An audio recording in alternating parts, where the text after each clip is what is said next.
Assalamualaikum warahmatullahi wabarakatuh. Apa kabar saudaraku dimanapun kalian berada? Semoga selalu sehat dan selalu dalam perlindungan Allah Subhanahu wa Ta'ala. Amin. Jumpa lagi dengan aku Inem di Singapura. Oke teman-teman, hari ini Singapura panas sekali ya, pagi-pagi loh ini padahal. Dan di belakang ini aku ada di playground bawa si bocil biasa kayak gitu. So hari ini Inem di Singapura akan share kepada teman-teman bahwa ada yang bertanya, Mbak, saya proses direct hire, misalnya mau transfer itu caranya gimana gitu. Jadi di sini aku akan jelaskan sepengetahuan saya, semampu saya gitu ya teman-teman. Namanya direct hire. Kadang ada yang mengartikan itu salah perspektif gitu. Direct hire itu direct dari kita sang helper ke majikan langsung, direct hire. Kalau calling visa itu biasanya dari helper langsung agent Singapura tanpa melalui agensi di Indonesia kayak gitu ya teman-teman. Jadi untuk direct hire ini biasanya itu tanpa potongan karena langsung dengan majikan langsung apply ke MOM kayak gitu ya teman-teman. Kalau calling visa itu masih ada potongan tapi tidak banyak kayak gitu. Beda dengan kalau kita masuk PT ya, beda jauh ya. Biasanya calling visa itu potongan 1, 2, atau 3 bulan kayak gitu. Nah, kalau lewat PT kan biasanya 6 bulan kayak gitu-gitu ya teman-teman ya.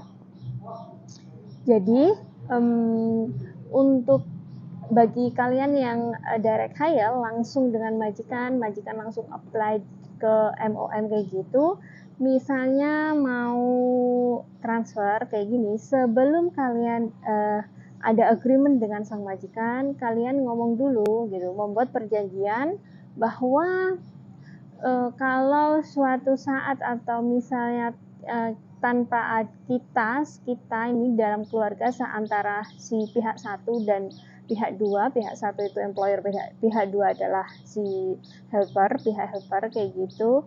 Kalau sudah tidak ada kecocokan atau ketidaknyamanan, apakah bisa saya nanti transfer kayak gitu. Itu harus ada perjanjian di depan biar kita lebih mudah ya teman-teman. Gitu. Dan untuk bagaimana caranya transfer itu kita perlu tanda tangan dari sang majikan ya teman-teman. Apapun yang akan kita lakukan, kita mau entah itu direct hire, entah itu calling visa, entah itu potongan lewat agensi kayak gitu, semuanya butuh tanda tangan sang majikan. Maksudnya majikan yang lama gitu loh. Karena kita datang ke Singapura ini itu tuh atas persetujuan mereka gitu loh. Ya, jadi permit kita tuh under si sang majikan. Jadi kita butuh tanda tangan mereka, butuh persetujuan lah ya, istilahnya persetujuan dari mereka kayak gitu. Nah, meskipun kita melalui PT ya gitu, meskipun kita melalui PT tanpa tanda tangan sang majikan, misalnya majikan nggak mau kamu transfer langsung dipulangin aja, bisa, itu hak mereka gitu loh ya.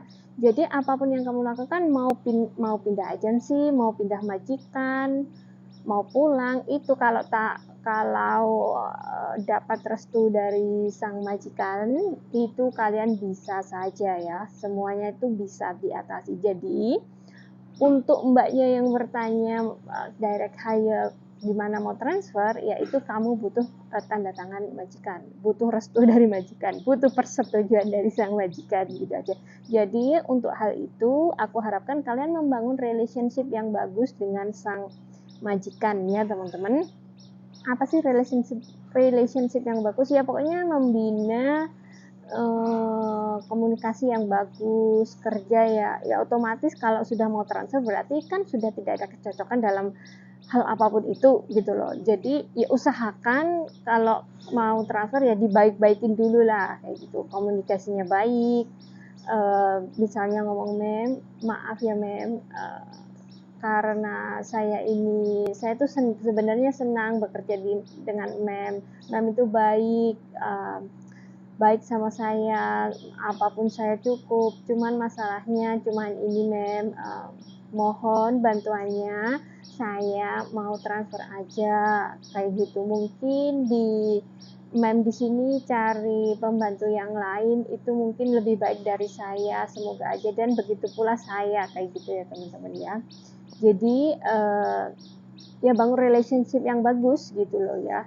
Meskipun ya misalnya kemarin-kemarin ada yang bertanya juga mau finish kontrak, saya betul mau transfer itu gimana caranya, ya itu pun juga sama ya, harus ada tanda tangan majikan untuk release paper untuk kalian transfer ke majikan lain atau ke agensi lain, sama aja, semuanya sama. Jadi yang terpenting, banyak yang ngomong kalau direct hire itu susah, itulah makanya harus lewat PT, harus lewat agensi. Nah, enggak semuanya itu sama, semua tergantung dari majikan. Kalau majikan kita menyetujui, kita bisa-bisa aja ya, nggak usah dipikir panjang. Jadi, saran saya sebelum kalian itu direct hire, kalau kalian bisa, kalian masih ada agensi lah ya. Kalau direct hire, saya sarankan untuk membuat perjanjian terlebih dahulu. Misalnya suatu saat kita sudah tidak ada kecocokan atau ketidaknyamanan dalam bekerja, baik pihak saya ataupun pihak mem, bolehkah saya transfer,